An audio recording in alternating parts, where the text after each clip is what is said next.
Ici ça tout. Aussi amusant que soit le tourisme dans de nombreux pays, je pense que préparer un voyage en fait aussi partie. J'ai même entendu dire que certains se contentent de lire des magazines de voyage. Je vois, je sens le sel au loin, alors on doit se rapprocher, monsieur. Se balançant sur le chameau à l'avant de notre caravane, Tama et Pochi s'efforçaient de voir au loin. Le lendemain de ma visite au sanctuaire de la Sainte Femme, nous sommes allés accompagner le groupe de l'Empire Saga en voyage. Ensuite, nous avons passé 3 jours à visiter la ville sainte, et nous étions maintenant en route vers la zone de la porte ouest qui surplombait la mer intérieure. Arisa, qui partageait un chameau avec moi, m'a regardé par-dessus son épaule. Je ne sais pas, si elle t'a dit de rester dans la province de Parion un moment, ça ne veut pas dire qu'il va se passer quelque chose dans la ville sainte. N'aurait-elle pas dit, reste dans cette ville un moment, si c'était le cas? De plus, j'avais fait installer des plaques de sceau dans la cité sainte de Parion afin de pouvoir y retourner à tout moment grâce au sort de magie spatiale, retour, si nécessaire. Tant que je ne quittais pas les frontières du pays, tout devrait bien se passer. Je vois, un mur. Oui, Mia, c'est le poste d'observation idéal, je le déclare. Assise sur les épaules de Nana, Mia avait dû apercevoir soit le mur extérieur de la zone de la porte ouest, au-delà de la colline à la végétation clairsemée, soit la grande barrière qui entourait toute la province de Parion. Pochi contemplait avec envie le point de vue élevé de Mia. Ce doit être le mur extérieur, rapporta Lisa. Je vois la grande barrière, plus haute, au loin. Lisa se tenait directement sur son chameau. J'étais impressionnée par son équilibre. Mia, Tama utilisa ses mouvements agiles de ninja pour grimper sur les épaules de Lisa et s'y tenir. Arisa sourit. On dirait une troupe d'acrobates, ou un numéro de cirque. Pochi veut aussi faire l'acte Omaticus, monsieur. Sur ces mots, Pochi tenta de grimper sur les jambes de Lisa et perdit aussitôt l'équilibre, manquant d'entraîner Lisa et Tama dans sa chute lorsqu'elles tentèrent de la retenir. Heureusement, elles réussirent à se redresser sur le chameau sans que j'aie besoin d'utiliser ma main magique télékinétique pour les soutenir. Une autre victoire pour les muscles et les mouvements athlétiques. Ça fait beaucoup de bateaux. Des voiliers, des galères, même un navire express avec des phoques. Il y en a tellement de différents. Porte d'entrée des régions occidentales, au bord de la mer intérieure, la zone de la porte ouest comptait d'innombrables navires amarrés à ses quais et des dizaines d'autres au large, attendant d'entrer dans le port. Outre les marchands et les marins, des dockers s'activaient activement autour du port, étant d'entrepôts pour stocker temporairement les marchandises que je ne pouvais même pas tous les distinguer de loin. Tout le monde est habillé avec tant de raffinement ici. Surtout après tous ces vêtements unis dans la ville sainte. On dirait qu'ils viennent du monde entier. Arisa et Lulu contemplèrent les tenues des marchands et des marins. Comme presque tout le monde dans la ville sainte portait du noir ou du beige, c'était un vrai régal pour les yeux. Ça bouge, il y a plus de variété que dans la cité marchande du royaume de Shiga ou sur la route du sucre, je vous assure. Nana avait raison, les races, les vêtements et les couleurs étaient très variés. J'avais remarqué que les habitants des sables semblaient eux aussi surmenés, mais je ne l'avais pas mentionné, car les filles ne semblaient pas l'avoir remarqué. Les estomacs de Tama et Pochi gargouillaient musicalement. Faim, on pourrait peut-être déjeuner. Ça sent bon là-bas, monsieur. Je parie que c'est monsieur stand de nourriture, monsieur. Avant que j'aie pu finir de parler, Pochi se dirigeait déjà vers le quai où les bateaux de pêche étaient amarrés. J'ai décidé de me fier à son appétit affamé, même si je n'avais encore rien senti. L'odeur provenait des étals de l'autre côté du marché aux poissons. Il y a tellement de poissons colorés. Ça me rappelle la route du sucre. Les coquillages ont des formes étranges, je remarque. Lulu et Nana m'ont montré des poissons très différents de ceux de la côte de Shigan. Plus le poisson est coloré, meilleur est le goût. Ce gangazi est en pleine saison. Achetez-en et vous ne le regretterez pas, croyez-moi. Le gangazi, c'est super, mais le modogaisi, c'est la solution si vous avez beaucoup de bouche à nourrir. C'est meilleur bouilli à la sauce soja, vous comprenez? J'en prends 14 de chaque sorte, alors. Oh là là, il a compris. Le gangazi est meilleur fileté au vinaigre, je te le dis. J'en rajoute quelques-uns pour que tu puisses t'entraîner. Et puis, je t'offre un modogaisi en plus, c'est la maison. Allez, ne sois pas si radin. On a un client étranger, alors vas-y à fond. Parfait, parfait. Que la lampe de la déesse Parion me brûle, j'en rajoute 2. Lulu sourit en achetant du poisson au poissonnier enthousiaste. Pendant ce temps, l'expression de Nana était toujours aussi impassible tandis qu'elle achetait suffisamment de crustacés pour déborder de son panier. Dites, monsieur, que diriez-vous d'Isugazi? C'est parfait pour s'amuser un peu en soirée. Avant que mon regard ne s'attarde sur le décolleté d'une vendeuse sexy, Mia tira sur ma manche d'un MRRR, grommelé, m'évitant d'acheter du poisson qui aurait pu me redonner de l'énergie. Que diriez-vous d'un peu de kraken, mademoiselle? On a aussi des calamars volants. Les krakens dans cette eau devaient être jeunes, leur corps ne mesurait qu'1,80 m. Je n'en ai pas acheté, car j'en avais déjà des tonnes en réserve. Cependant, les oreilles en forme d'aile du calmar volant ont suffisamment piqué ma curiosité pour que j'en achète quelques-uns. Ainsi, lorsque nous avons traversé le marché aux poissons, nous avions acheté des tonnes de fruits de mer différents. Miam, les crevettes et le crabe grillé sont tellement croustillants. Lorsque nous avons enfin atteint l'espace restauration après le marché aux poissons, nous étions tous impatients de déguster des fruits de mer frais. À côté de Tama et Lisa, Pochi dévorait son calmar grillé avec une concentration intense. Elle devait avoir très faim. Le ragoût de modogaisi est riche et délicieux, je vous le dis. Ce gangazi mariné aux algues est aussi savoureux et rafraîchissant. Nana préparait un ragoût froid, tandis que Lulu avait choisi un plat au vinaigre. Oui, c'est ça. La simplicité, c'est mieux. Tenant une brochette de poisson salé d'une main et une brochette de crevettes de l'autre, Arisa prit la pose d'un personnage de manga gastronomique. Rien ne vaut du poisson frais grillé au charbon de bois.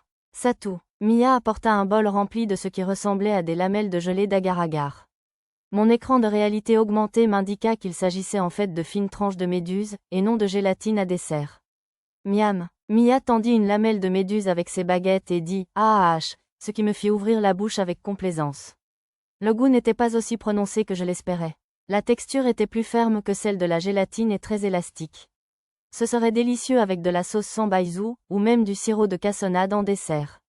L'action de Mia déclencha une étrange compétition où chacun commença à goûter les plats choisis par les autres. Pour une raison inconnue, ils insistèrent tous pour me nourrir directement, comme l'avait fait Mia. As-tu réussi à obtenir plus d'objets magiques Lalagi en stock? En entendant le nom d'un lieu familier, j'ai automatiquement tourné mon attention vers l'orateur. Plusieurs marchands buvaient ensemble dans un coin salon derrière les étals. Malheureusement, l'Alliance Garléon et les marchands employés par Calizork les ont tous emportés. Toi aussi, hein? La soie de jade du royaume de Shiga que je cherchais est allée à des pays comme le royaume de Sanya et la république de Teunion. Les nations avec un temple central ont vraiment un avantage. Les temples centraux, comme le temple central de Parion, ici dans la province de Parion, étaient en fait des temples centraux dédiés à chacun des 7 dieux.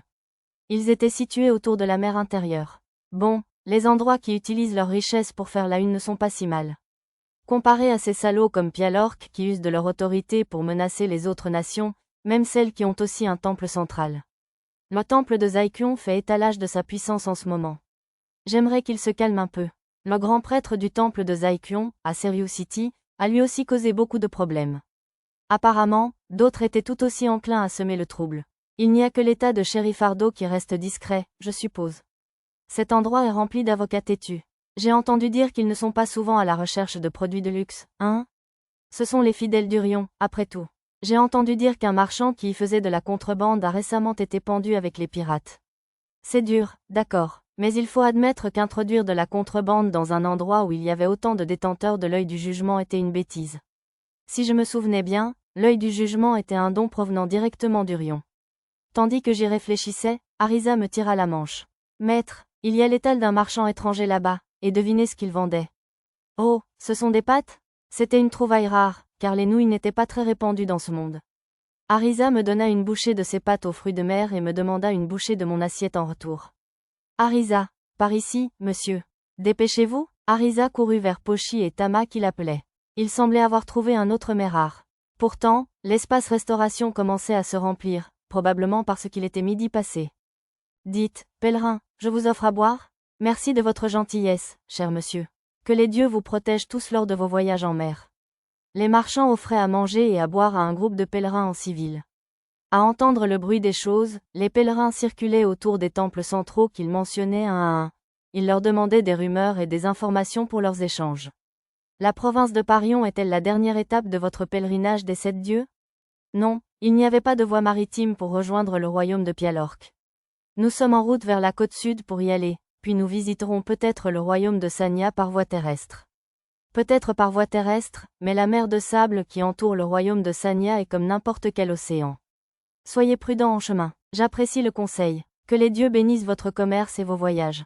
Le royaume de Sanya, où se trouvait le temple central d'Eralion, ne bordait pas la mer intérieure. Je décidai d'offrir quelques bouteilles de mon meilleur saké pour participer à la conversation des marchands et recueillir leurs précieuses informations. Recueillir les ragots locaux fait aussi partie du plaisir du voyage, vous savez? Ça vous dérangerait si je vous accompagnais un moment? Oh, bien sûr, tout jeune homme bien qui connaît la valeur d'un bon verre est toujours le bienvenu ici. Il n'avait aucun problème à accueillir un étranger. C'était peut-être la nature d'une ville portuaire. J'adorerais aller sur le continent de la flamme pourpre, ne serait-ce qu'une fois. Existe-t-il vraiment? Je croyais que l'Alliance Garléon avait envoyé toute une flotte de vaisseaux à sa recherche, mais aucun n'était revenu. Même le dirigeable de recherche longue distance de la Tour du Sage avait disparu lors de cette expédition, n'est-ce pas? C'est écrit dans des manuscrits de l'époque de l'Empire Flux. Si vous continuez vers l'ouest à travers la mer pendant un mois, vous trouverez un continent entouré de flammes violettes. C'est bel et bien réel, on ne peut juste pas y arriver. Oh là là, un autre continent? En me débarrassant des méduses maléfiques, des monstres de méduses parasites qui nuisaient à l'arbre-monde, j'ai aperçu la planète en contrebas, mais j'étais trop préoccupé pour noter les noms des continents. Au moins, je me souviens d'un autre continent, en plus de celui-ci, à l'ouest, qui devait être le continent de la flamme violette. Oubliez ce continent qui n'existerait peut-être même pas. Si je pouvais aller n'importe où, j'irais à Valoris, la cité des plaisirs. On dit qu'on peut y goûter à tous les plaisirs du monde. Oh, ça me paraît intriguant. Si tu n'y prends pas garde, tu risques de tout perdre là-bas, tout comme la cité du vice de Sib. Ne la mets pas dans le même panier que Sib, où seuls les voleurs et les pirates font des affaires. La cité du vice est si sale que même les marchands d'esclaves refusent d'y aller. Crapule ou pas, c'est incroyable que quelqu'un ait eu l'idée de construire une ville sur l'île où le dragon rouge Welsh a son nid. C'est sans doute pour ça que les royaumes voisins n'osent pas les embêter. On dirait le genre d'endroit où un maître de jeu de rôle sur table serait ravi de lancer une campagne. J'adorerais rencontrer un dragon rouge, mais il vaut mieux éviter un endroit dangereux appelé « Cité du Vice ». Les pirates de la Cité du Vice de Sib sont dangereux, c'est sûr. Mais à mon avis, ce sont les îles entre la péninsule héroïque et la péninsule jumelle qui sont les plus dangereuses de toutes. Oui, il y a des nids de wyvernes là-bas, sans parler des nombreux endroits où les pirates peuvent se cacher. On ne sait jamais quand on va être attaqué là-bas. On dirait que les marines de l'état de Sherifardo ont fort à faire avec ces pirates. La péninsule héroïque se trouvait sur la côte sud, là où se trouvait le royaume de Pialork, tandis que la péninsule jumelle se trouvait sur la côte nord, avec l'état de Sherifardo et la cité-état de Calizork à ses racines.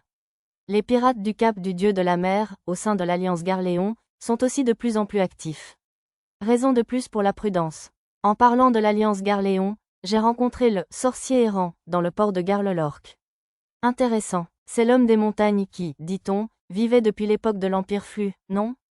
Un homme des montagnes? Je me demande s'il a une barbe blanche. Du côté de la côte ouest, j'ai rencontré le chef déviant de la République d'Aubert.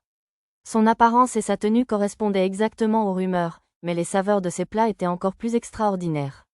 Je vous envie, on dit que sa cuisine est fantastique.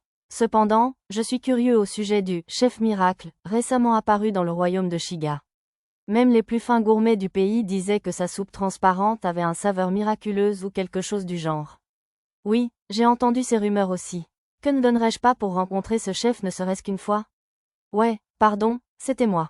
Comme je ne pouvais pas vraiment dire, vous l'avez déjà rencontré, j'ai simplement souri, aidé par mon talent de poker face visage impassible. Monsieur, il est temps que la lumière de la lampe soit conférée à la lanterne du navire. Un serviteur est venu chercher l'un des marchands, qui s'est excusé et s'est dirigé vers le temple. Parle-t-il de la lumière de Parion? Oui, exactement la même. C'est incroyablement efficace pour repousser les monstres marins. Cela implique une offrande conséquente. La sécurité est primordiale, cependant. Le prix n'est pas si élevé. Après tout, seuls les fidèles de Parion pouvaient emprunter une lanterne. Maintenant, tout le monde peut s'en servir, il suffit d'un peu d'argent. C'est vrai, depuis le début du règne du pontife Sarsari, les droits de port sont quasiment nuls. Et avec suffisamment d'argent, on vous autorise même à engager un prêtre pour prolonger l'effet de la lampe pour voyager à l'étranger. Tout cela semblait concorder avec ce que m'avait dit le cardinal. À ce propos, j'ai entendu dire que le héros de l'Empire des sagas se trouvait dans la Cité Sainte. On m'a dit qu'il avait collaboré avec Sir Metzalt, le porteur de l'épée sacrée du temple de Parion, pour vaincre le seigneur démon apparu dans les antres du mal. Sir Metzalt est vraiment incroyable. Pas étonnant qu'il ait été choisi par le Bloodgang de l'épée sacrée. À propos de Sir Metzalt, j'ai entendu dire qu'il apprécie le saké aux fleurs de la République d'Aubert. Si c'est tout ce qu'il faut pour se lier d'amitié avec quelqu'un qui a aidé à vaincre un seigneur démon, ce serait un petit prix à payer. Je flaire une opportunité commerciale. Les marchands échangèrent un sourire. J'imagine que les vrais hommes d'affaires savent toujours être à l'affût du profit, même lorsqu'ils ne font que bavarder. Maître, la voix d'Arisa détourna mon attention des marchands. Les filles avaient fini de manger et faisaient leurs courses à un stand voisin. Lulu fixait quelque chose d'un regard intensément fixé. Je m'excusais auprès des marchands et m'y dirigeais. Le stand était garni de petites bouteilles contenant ce qui ressemblait à du sucre candi. Ce sont des gemmes de sel du royaume de Sanya. Goûtez-les une fois, et vous ne vous lasserez pas de leur saveur corsée. Le vendeur utilisa un marteau pour briser une des gemmes de sel et nous la tendit sur un morceau de papier. J'ai touché le sel du doigt et je l'ai goûté. C'était une sorte de sel gemme, bourré de minéraux. Bien qu'il ait un goût un peu étrange, il serait parfait pour griller des viandes corsées. Combien ça coûte? Une pièce d'or si tu achètes une bouteille. C'est très cher. J'en achèterai une pour une demi-pièce d'argent. Lulu s'est immédiatement mise à marchander le prix exorbitant. D'après ma compétence, estimation, elle valait environ une pièce d'argent. Les pièces d'or de la province de Parion étaient plutôt grosses, tandis que celles d'argent étaient un peu plus petites, ce qui signifiait que 20 pièces d'argent équivalaient à une pièce d'or. L'argent avait apparemment moins de valeur dans les régions occidentales. Au lieu de grosses pièces de cuivre, on trouvait des demi-argent, des pièces d'argent coupées en deux, et des quarts d'argent, de petites pièces carrées. D'accord. Pour toi, je te ferai 3 quarts d'argent. Lulu avait remporté la bataille du troc. Tu n'en achètes pas, maître? Puisque nous prévoyons d'aller au royaume de Sanya, je m'approvisionnerai directement à la source. Une bouteille devrait largement suffire pour tester en attendant. Elles sont vraiment mignonnes, quand même. Peut-être ferait-elle un bon souvenir? Je n'y avais même pas pensé. Cela ne plairait peut-être pas aux nobles, mais ce serait sans doute un beau cadeau pour ma prochaine visite à Hikaru ou à la compagnie Eshigoya. Zena, Karina, les sœurs de Nana et nos autres amis de Labyrinth City pourraient aussi en apprécier. Je suis revenu sur ma déclaration précédente et j'ai fait le plein de bouteilles de gemmes de sel. Il va sans dire que Lulu a négocié un prix de gros encore plus avantageux. On dirait que vous vous amusez bien, jeune maître. Un homme passant derrière moi m'a murmuré à l'oreille. C'était l'ancien voleur fantôme Pippin, qui travaillait désormais comme agent de renseignement pour la compagnie Eshigoya. Salut, Pippin, merci encore pour ton aide. Le héros te remercie aussi. Content de l'apprendre. J'ai demandé à Pippin de repousser des tentatives d'empoisonnement et d'assassinat sur Hayato, le héros dans la Cité Sainte. Que faites-vous aujourd'hui? Une nouvelle mission pour le seigneur Kuro. Pippin a légèrement haussé les épaules. Il veut que je fasse des repérages et autres pour ouvrir de nouvelles succursales dans les régions occidentales. Bien sûr, je le savais déjà. C'est moi qui ai donné l'ordre à mon retour du manoir du cardinal. Je comptais faire venir des candidats à la direction de succursales et des employés de l'entreprise par téléportation après que le messager Viverne envoyé par le cardinal les ait rejoints, ce qui devrait être le lendemain.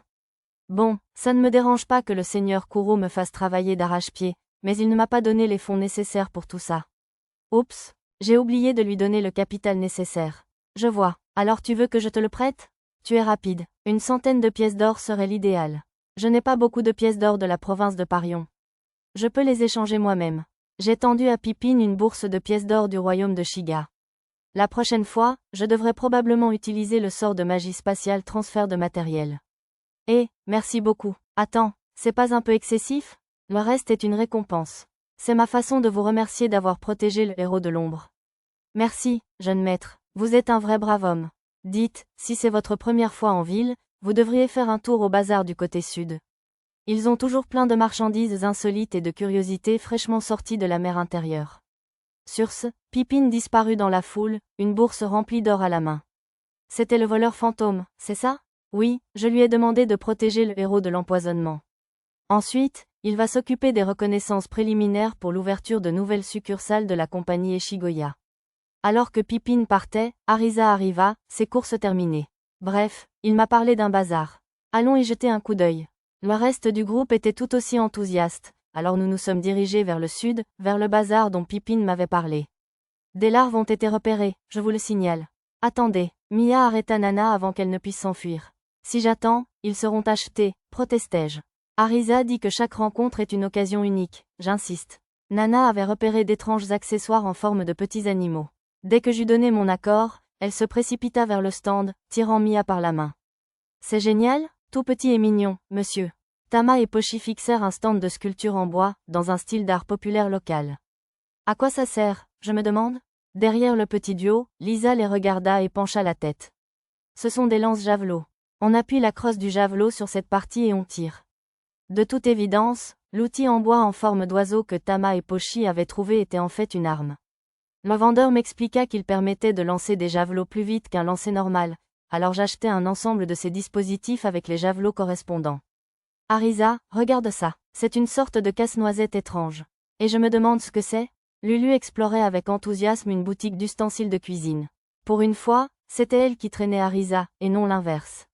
Cet endroit regorgeait vraiment de curiosité, comme l'avait dit Pippin. Maître, maître, viens ici. Je me précipitai vers Arisa. À son cri pressant, j'ai supposé que quelque chose n'allait pas, mais elle venait de repérer un autre objet intéressant. C'est une épée magique transformatrice. Une épée magique, en bois? C'était une épée en bois sculptée d'encoches et de rainures. Les gravures formaient une décoration assez inhabituelle. Regarde, essaie d'y mettre un peu de magie. Juste un tout petit peu, d'accord? À l'instigation d'Arisa, j'ai envoyé une petite quantité de magie dans l'épée. Oh, l'épée en bois s'est transformée. De la lame, une pointe monstrueuse, semblable à un coquillage, est apparue. Plutôt cool, non? Arisa a souri. C'était vraiment cool, même si ça ne me semblait pas très pratique. Et ce bouclier a une lame qui sort. Arisa a brandi un bouclier cerf-volant. Dites, monsieur, vous et vos amis avez de très beaux vêtements. Êtes-vous des nobles étrangers? Oui, du royaume de Shiga. Oups, excusez mon impolitesse. Vous ne vous pavanez pas comme si vous étiez chez vous, alors je vous croyais marchand. Le commerçant se gratta la tête. J'ai aussi des trucs spéciaux pour les nobles. Il sortit un petit objet dans une boîte derrière le comptoir. C'était une étrange combinaison de cristaux. Celui-ci vient du même atelier d'outils magiques que les autres. Quand on y met de la magie. Eh bien, regardez-moi ça. Dès que la magie pénétra l'étrange objet sphérique, il prit une forme beaucoup plus pointue. Il était visiblement fait de matériaux monstrueux, et non de cristaux comme je l'avais d'abord pensé. L'objet brillait magnifiquement de l'intérieur, peut-être équipé d'une pierre lumineuse à la base. C'est très joli, vous n'avez encore rien vu. Oh, alors il y a autre chose? Intéressé, je regardais l'objet dans la main du commerçant.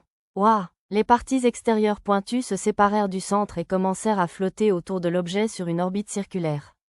En y regardant de plus près, il semblait relié à la partie principale par une sorte de fil. Waouh, c'est incroyable. Je sais, c'est pas vrai? Le commerçant adressa un large sourire à Arisa. Alors, à quoi sert cet outil magique exactement? NNGH. L'homme se figea à sa question. Qu'est-ce qui ne va pas? C'est ça, tu vois. C'est ça, la plupart des objets magiques de l'atelier Jopantel se transforment, c'est tout. Il y en a qui ont des armes comme l'épée magique en bois, mais ce ne sont pas grand-chose de plus que des jouets. Le commerçant avait l'air découragé. Il devait être un grand fan des créations de l'atelier Jopantel. Qu'est-ce qui ne va pas avec les jouets? D'ailleurs, je suis sûr que ce genre de technologie de pointe trouvera une application dans bien d'autres domaines à l'avenir. Tu crois vraiment? Bien sûr. Le commerçant s'accrocha presque à ma main. J'acquiesçai fermement. Puis, comme pour le prouver, j'ai acheté presque tous les produits de son atelier Jopantel. Je me suis dit qu'il pourrait me servir de référence pour fabriquer et bricoler mes propres objets magiques et armes. Waouh, les nobles de haut rang des grands royaumes, c'est pas une blague. C'est la plus grosse vente que j'ai jamais faite. Si jamais tu vas à Kalizork, il faut absolument que tu passes par l'atelier de Jopantel, tu m'entends? Le commerçant m'a offert plein de petits cadeaux. En tout cas, cet atelier obsédé par la transformation avait l'air intrigant. Il m'a fait penser au professeur Jahado, lui-même obsédé par les appareils à rotation. Il s'entendrait probablement bien. Nous avons passé le reste de la journée jusqu'au soir à explorer les accessoires et autres petites choses, avec plusieurs découvertes tout aussi amusantes en chemin. Voir une telle variété de produits était vraiment passionnant. Bon retour, Seigneur Kuro. Après le dîner, je me suis rendu à la société Eshigoya pour une réunion concernant l'ouverture de succursales dans la province de Parion. J'ai été accueilli par un salut unanime de toutes les employées de direction qui se trouvaient dans le bureau du directeur. J'ai presque automatiquement répondu, je suis rentré, ce qui aurait été inhabituel pour Kuro. Au lieu de cela, j'ai levé la main froidement et demandé à la directrice Eleuthérina si j'avais du nouveau. Tout se passe bien, Seigneur Kuro. Les yeux de la directrice brillaient lorsqu'elle a répondu. Bien qu'elle ait l'air d'une magnifique blonde, elle ressemblait davantage à une jeune fille pure dans des moments comme ceux-ci. La porte du bureau s'est ouverte et une beauté aux cheveux argentés et aux traits anguleux est entrée, la secrétaire du directeur, Tifalisa. Bon retour, Seigneur Kuro. Voici la liste des candidats au poste de capitaine de navire marchand, à votre demande. J'espérais en réunir 20, mais je crains de n'en avoir contacté que 12 jusqu'à présent. J'ai reçu une réponse positive de 7 d'entre eux. Tifalisa était incroyablement compétente. Moins de 3 jours s'étaient écoulés depuis que j'avais abordé le sujet, et pourtant elle avait déjà 7 candidats pour commander les navires. En parcourant la liste, j'ai constaté que 3 d'entre eux étaient des vétérans ayant déjà voyagé sur la route de l'Ouest, tandis que les autres étaient de jeunes talents expérimentés sur la route du sucre. Comme c'est un long voyage, 10 serait l'idéal. J'ai acquis 10 navires à Tartumina, la cité marchande, et je les ai amenés ici, si vous pouviez les préparer. Et j'ai des golems de garde, alors n'oubliez pas d'amener un cadre avec vous. Il s'agissait en fait de navires à la dérive ou naufragés que j'avais acquis sur la route du sucre. Je m'étais arrêté au port et les avais mis à l'eau en chemin. Très bien. Puis-je vous demander la classification des navires? Ce sont tous de grands galions. Vu la longueur du trajet, il semblait préférable de choisir de grands navires océaniques pour la flotte. Seigneur Kouro, le candidat capitaine de la flotte, le capitaine Louclar, nous a dit qu'il serait préférable d'avoir aussi quelques navires rapides. Compris, j'en trouverai 3 environ. Si ce n'est pas suffisant, nous en trouverons d'autres. Autant laisser les professionnels s'en charger. Il me restait quelques embarcations de taille moyenne et plus petite qui pourraient convenir aux routes commerciales plus courtes une fois que nous aurions plus de personnel. D'après mademoiselle la directrice, ils avaient déjà loué quelques entrepôts et bases dans la cité marchande de Tartumina et commençaient à recruter des marins et à rassembler des provisions. J'avais laissé Eleuthérina gérer entièrement les produits destinés au commerce, j'allais donc me fier à son instinct. Pour le personnel de la province de Parion, j'ai pensé envoyer Mérina, car il semble que les ventes soient importantes. Mérina était l'une des jeunes cadres qui s'était distinguée lors d'un important achat de coton en gros auprès du duché de Vistal. Elle était alors responsable de services comme la soie de jade et la couture. Cependant, son expression laissait transparaître son impatience, alors je lui ai accordé la permission. D'accord, tu seras parfaite pour ça. Mérina avait un instinct exceptionnel pour les achats en gros et l'estimation des valeurs marchandes. Elle pourrait bien devenir une excellente directrice générale pour toutes nos futures succursales dans les régions occidentales. Moi, Mérina, je vais travailler d'arrache-pied sur cette nouvelle branche afin d'être à la hauteur de tes attentes. Bon, ce zèle était un peu effrayant. Espérons qu'elle se détendrait un peu. Quand auras-tu fini de préparer et de transmettre tes anciennes tâches? Je t'emmènerai à la province de Parion dès que tu seras prête. Vraiment? J'ai déjà fini tout ça. Je peux partir dès demain matin. Mérina parut penaude tandis que les autres filles l'acclamaient avec enthousiasme. Être envoyée par moi personnellement était peut-être un symbole de statut social? Eleuthérina et Tifalisa grimaçaient toutes les deux, même si elles se sont adoucies lorsque je les ai regardées. À en juger par les murmures que ma compétence, oui aiguë, captait, on aurait dit que les filles discutaient de la façon dont je soulevais généralement les gens pour les téléporter. Ça devait être un problème de harcèlement sexuel. Dans ce cas, au lieu de soulever Mérina comme d'habitude, je devrais peut-être la soulever avec la main magique pour la téléporter comme je l'ai fait avec Pipine. Ouais, ça devrait tout résoudre. La directrice s'éclaircit la gorge et poursuivit. Nous avons reçu des nouvelles de Luna, du Nord, de son arrivée dans le comté de Kageus. D'après sa compagne de voyage Sharururuun, les conflits internes au royaume de Yowork se sont intensifiés, entraînant l'afflux de réfugiés par les montagnes. La directrice Eleuthérina refusa de mentionner un autre élément que Luna, la cadre qui adorait chevaucher un loup de pierre, avait écrit dans sa lettre. J'ai vu un dragon. C'était super. J'imagine que le dragon mineur libéré du contrôle du royaume de Yowork devait se porter bien s'il volait ainsi. Costona, qui a établi des succursales d'ouest en est arrivé à Seriou.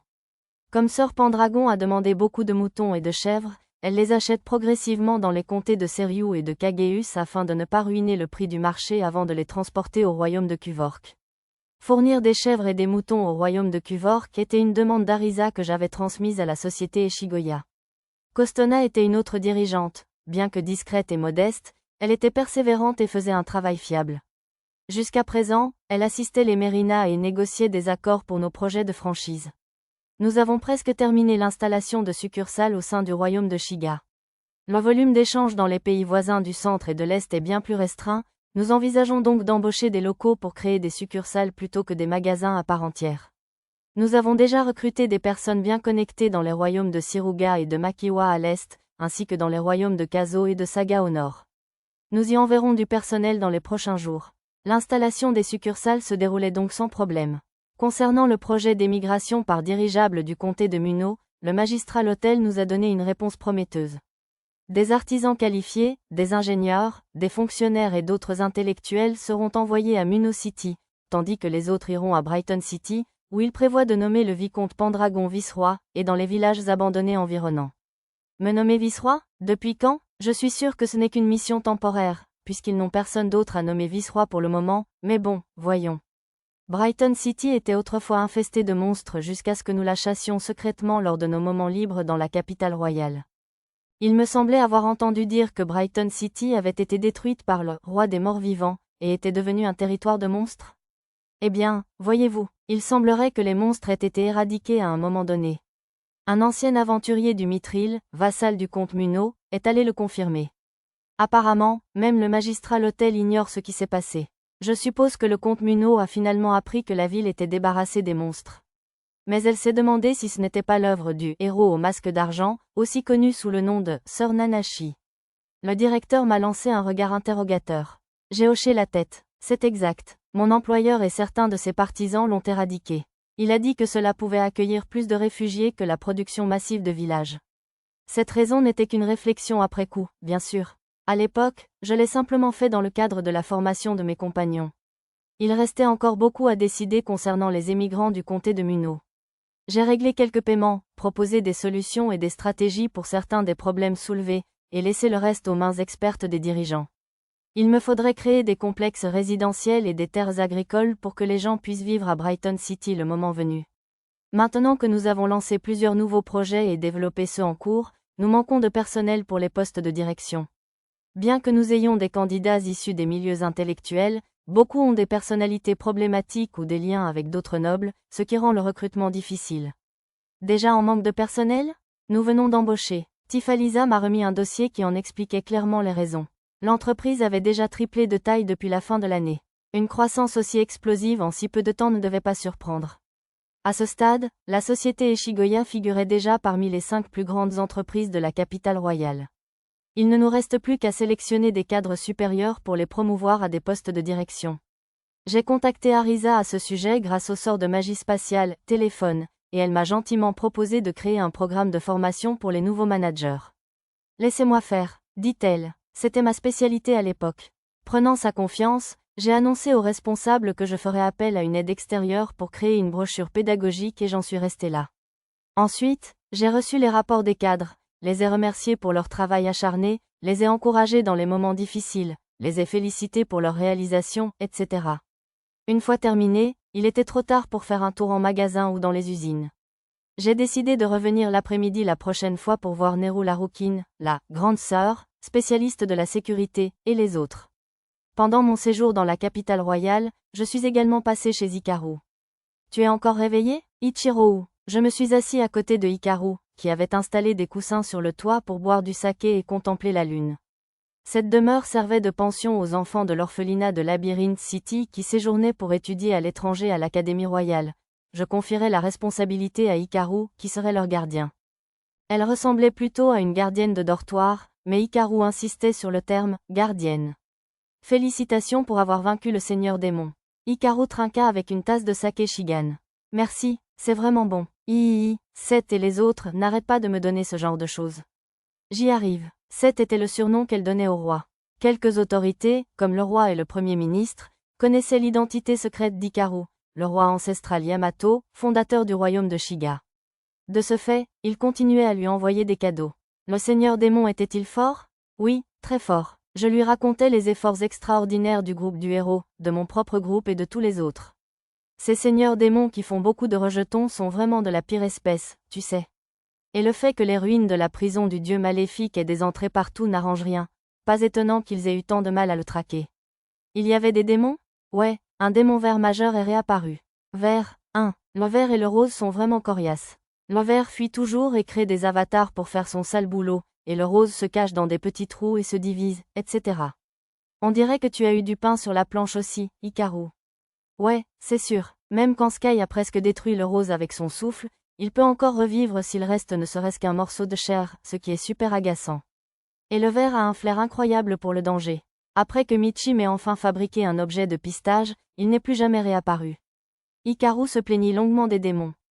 Attends une minute. Qu'entends-tu par objet de pistage? Ce truc, ça s'appelle un rouet de chasse aux rêves. Si tu attaches l'extrémité du fil à un démon, il ne pourra pas le détacher, quelle que soit la distance parcourue. Et si tu le ramènes, tu peux lancer une attaque sur la base du démon. Hikaru sortit un rouet de son inventaire et me le montra.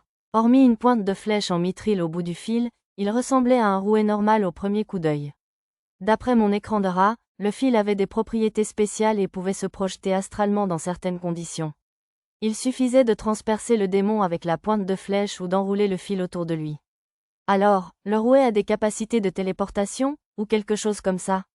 Non, ce n'est rien de très sophistiqué. Il conserve juste les traces du passage du démon. Il te faut quand même un utilisateur de magie spatiale pour suivre ces traces et se téléporter là-bas. Je parie qu'Arisa pourrait le faire, tu ne crois pas? Emmener Arisa dans l'antre d'un démon me semblait un peu trop dangereux. Je voulais explorer d'autres méthodes, comme transformer la pointe de flèche en une ardoise miniature. Je peux emprunter ça? Bien sûr. Si tu vainques le ver, je suis sûre que Michi sera contente aussi. Hikaru sourit comme à un doux souvenir. Je versai un peu de saké de la province de Parion que j'avais rapporté en souvenir dans sa tasse. Bon, assez de ressasser le passé. Sur ce, Hikaru vida sa tasse et esquissa un large sourire. Ah oui, je suis allée à Labyrinth City l'autre jour. Ce portail de téléportation est vraiment utile. J'aurais aimé qu'on l'ait eu à l'époque. Hikaru laissa échapper un soupir qui sentait le saké, puis rit. L'accompagnant, je versai encore du saké dans ma tasse vide. Zena, Karina, Hachiko et les filles sont aussi devenues beaucoup plus fortes. Ah oui, j'ai hâte de voir ça. Rayonnante, Hikaru expliqua qu'elle était allée plusieurs fois dans le labyrinthe et leur avait fait suivre le HBC, Hikaru Bootcamp. Oh, et Usasa et d'autres enfants Pandra ont dit qu'ils voulaient aussi devenir plus forts, alors j'ai mis au point un programme d'entraînement spécial pour les petits. Et puis les professeurs, comme Kajiro, Irunia et Jenna, ont tous dit, s'il vous plaît, donnez-nous aussi des instructions, et ont participé. On aurait dit que tout le monde s'entraînait dur dans le labyrinthe. Quand j'avais récemment pris des nouvelles de mes amis de Labyrinth City en utilisant le sort de magie spatiale clairvoyance, ils avaient l'air presque épuisés, comme si leur âme était sur le point de quitter leur corps. Je suis sûre que c'était juste mon imagination. En tout cas, au moins, Hikaru s'amusait. Maintenant que j'ai 2 personnes de plus pour m'aider avec le dortoir, je vais bientôt aller faire un tour à Labyrinth City pour prendre des nouvelles de tout le monde. J'apprécie, ça me rappelle, quand ils auront besoin d'un meilleur équipement, pourriez-vous leur donner ça? J'ai donné à Hikaru les ensembles d'armures argentées de style économique. Je les avais fabriqués au laboratoire de la forêt de Bolénan lorsque je développais le système Phalanx, une version simplifiée de l'armure dorée des filles. Elle pourrait probablement résister à un ennemi du niveau d'un maître de zone, même si elle n'était pas assez solide pour affronter un seigneur démon. Quant à leur origine, je devrais peut-être dire que je les ai trouvés sur la route du sucre. Il serait peut-être judicieux de fabriquer des armures japonaises pour Kajiro et Ayome. À ce propos, Zena a dit qu'elle ne rentrerait plus. Lors de notre rencontre au début de l'année, Zena avait mentionné qu'elle pourrait devoir retourner à Seryu dans un mois environ pour faire un rapport intermédiaire. Apparemment, ce n'était plus le cas. J'avais envisagé de retourner à Seryu pendant son séjour, mais je suppose que son travail n'offre pas autant de liberté que celui d'un employé de bureau. D'après Hikaru, ce voyage a été annulé parce que le deuxième petit dirigeable construit par la société Eshigoya est sorti plus tôt que prévu. À sa livraison à Seryu, ils ont amené un membre du corps d'entraînement d'élite Célivra de Labyrinth City avec un rapport écrit, rendant la visite de Zena inutile. Ah, et puis, un jeune qui a étudié les instruments de musique avec Mia à Labyrinth City a dit vouloir étudier un jour dans la capitale royale. S'ils sont sérieux, il va falloir qu'on les soutienne. Je m'attendais à ce que tu dises ça. Hikaru et moi avons continué à boire le meilleur saké de la famille royale tout en nous donnant des nouvelles. J'avais prévu de faire un saut dans la forêt de Bolénan, mais il se faisait plus tard que prévu. Ma chère Miss Aaz, la haute elfe de la forêt de Bolénan, était probablement partie en rêve à ce moment-là. J'ai préféré lui téléphoner. Qu'est-ce que c'est? C'est un phare. Le lendemain, nous avons visité quelques-uns des monuments de la ville portuaire. Les phares étaient difficiles à reconnaître au premier abord, car ils reposaient sur un socle à 3 branches. L'osso sacré de Parion était inscrit sur le côté face à l'océan, avec de délicats reliefs de style provincial de Parion sculptés à la base. C'était l'un de leurs sites touristiques les plus populaires, à en juger par la foule de touristes. Les larves s'amusent, je vous le dis. J'ai suivi le regard de Nana et j'ai aperçu un jeune couple avec un adorable bébé. Ah, la femme, qui se protégeait les yeux de la main, s'est effondrée. Pendant que son mari la rattrapait, le bébé s'est échappé des mains de sa femme et a dégringolé. J'ai vu les filles bêtes et Nana foncer vers elles avec clignement des yeux, mais elles n'ont pas pu arriver à temps. J'ai utilisé ma main magique toujours active pour soutenir le poids du bébé et guider sa trajectoire vers Nana. Glissant tête la première comme un joueur de baseball, Nana a attrapé le bébé. Belle prise? Nana est formidable, monsieur. En sécurité, je vous le garantis. Le bébé se mit à pleurer dans les bras de Nana. Tu ne la tiens pas bien. Arrivant plus tard que les autres, Arisa prit le bébé des mains de Nana. Tu vas bien? Oh oui, merci. J'ai juste eu un petit vertige. La femme devait souffrir d'une insolation. Mia la soigna avec la magie de l'eau, qui fonctionnait très bien pour ce genre de situation. Je n'ai pas trouvé l'homme que tu m'as demandé de rechercher. J'ai quand même payé quelqu'un de l'autre organisation pour le surveiller. Ma compétence, oui fine, détecta une conversation quelque peu suspecte. Je me retournai et aperçus un visage familier à la source. C'était Soreo le sage. Il se tenait dans l'ombre d'un entrepôt, un peu plus loin, en train de parler à un capitaine d'une nation étrangère. Compris. Continue à chercher lors de ton prochain voyage. Bien sûr, je chercherai encore pendant que j'accompagne tes élèves. Le sage tendit quelque chose au capitaine. D'après mon affichage en ras, il contenait des pièces d'or. Burke, le sage se tourna vers moi. Nous étions assez loin, et pourtant, il semblait avoir remarqué mon observation. Un peu gêné, je lui fis signe de la main, comme si je venais de le repérer. Aïe, arrête. Entendant Arisa crier, je me retournai et vis que le bébé lui tirait les cheveux, tirant sur sa perruque jusqu'à dévoiler ses racines lilas. Oh, cette petite fauteuse de trouble. Je suis désolée, mademoiselle. Tandis qu'Arisa réparait sa perruque, sa femme s'excusa auprès d'elle, bien plus belle après la guérison de Mia. Au moins, ce n'était rien de grave. Quand je me retournai, le sage était déjà parti. Vite, maître, vite. Je grimpais au phare tandis que les filles me criaient. Merveilleux, merveilleux, monsieur. Tout le monde était ravi de la vue à 360 degrés sur le ciel bleu limpide et l'océan qui s'étendait à perte de vue. Nous avons contemplé les navires de différentes nations ancrés dans le port en contrebas, et j'ai répondu aux questions des enfants du mieux que j'ai pu. De là aussi, nous pouvions voir une grande partie des installations portuaires. C'était plus amusant que je ne l'espérais. Une fois rassasiés par la vue magnifique, nous sommes redescendus au pied du phare. Maître, sur un ton d'avertissement, Lisa s'est placée devant moi. Devant elle se tenait le sage. Derrière lui se trouvaient 2 personnes portant le titre explicite des « élèves du sage ». L'une de ces élèves était une jolie fille à la frange droite, tandis que l'autre était un homme au visage rude. « Bonjour. Vous visitez le phare avec vos élèves, monsieur le sage ?» Comme il nous attendait en bas, je n'avais aucun doute qu'il était là pour s'assurer que je ne raconte à personne ce que j'avais vu ou entendu entre lui et le capitaine du navire. Non, je suis venu recruter. Mais au lieu de me fixer, ses yeux étaient fixés sur mes compagnons derrière moi. Recruter, dis-tu? C'est exact. C'est l'occasion de développer ton talent naturel.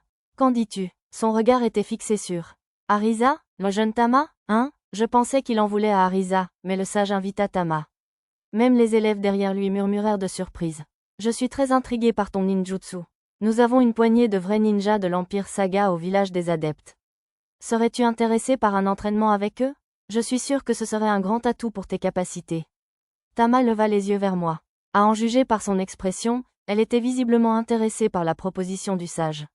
Mais j'étais inquiet à l'idée de laisser Tama partir seule. Sire sage, est-ce que ça te va si nous venons tous? Mais bien sûr, personne ne remettrait en question le fait qu'un membre du groupe Pendragon soit un adepte après que tu aies contribué à vaincre un seigneur démon. Avec l'accord immédiat du sage, nous avons décidé de nous entraîner au village des adeptes pendant une courte période.